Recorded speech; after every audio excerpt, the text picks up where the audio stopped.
महाराज जी।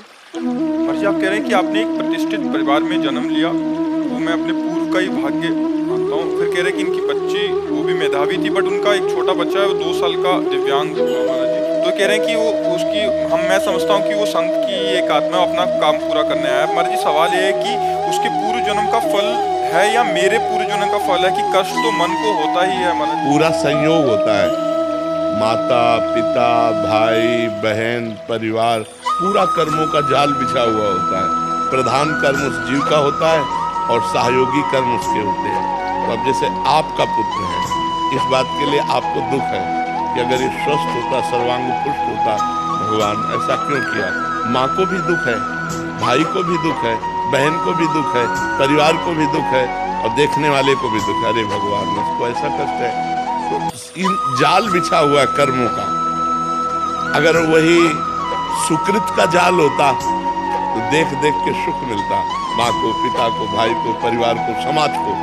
दुष्कृत का जाल बिछा हुआ है तो उन्हीं को दुख पहुंचेगा जिन को दुख पहुंचना है, क्योंकि कर्म जाल ऐसा है।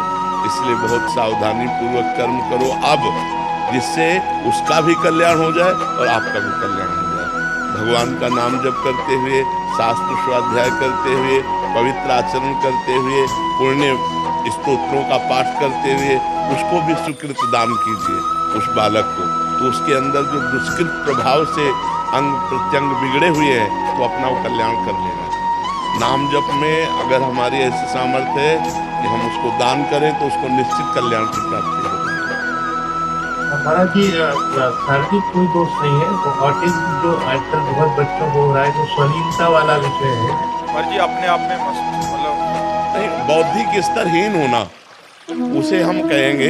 अपने आप में लीन होना ये तो सिद्ध महापुरुषों का स्वरूप है, जो अपने आत्मा में आनंद में तृप्त रहते हैं। बौद्धिक स्तरहीन होना, वो बौद्धिक स्तर से ऊपर उठ जाना है, आत्म स्वरूप में लीन होना।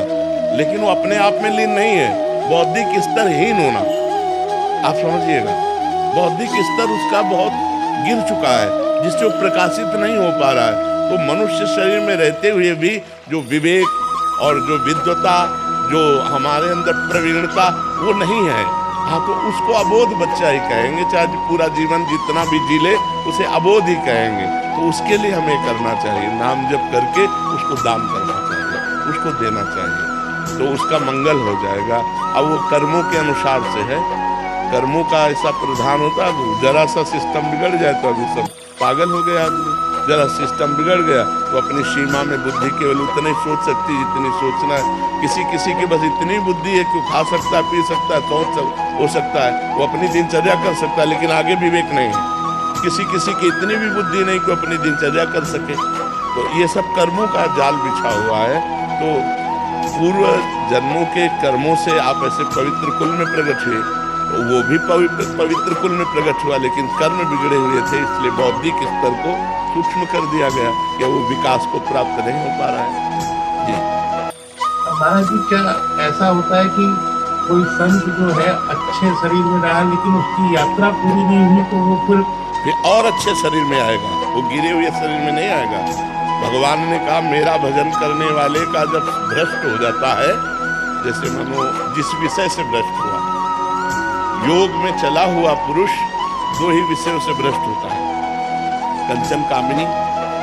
तो उसको अगला जन्म ऐसा दिया जाएगा, शरीर स्वस्थ, स्वरूप सौंदर्यवान और सुंदर कामिनी और महान धन संपत्ति, उसका भोग करके उसको वैराग्य दिलाकर भक्ति से पुष्ट करके भगवान की प्राप्ति अगले जन्म में करा दी जाएगी। उसे योग भ्रष्ट पुरुष नहीं कह सकते। योग भ्रष्ट पुरुष उसे ही कहते हैं जो भगवान का भजन करते हुए चूक हो गई, तो इतनी उस भोग की बहुतायत होगी कि उसको वैराग्य हो जाएगा पूर्व जन्म के भजन के प्रभाव से, और वो अगला जन्म स्वस्थ सुंदर सब, क्योंकि भजन करता रहा है।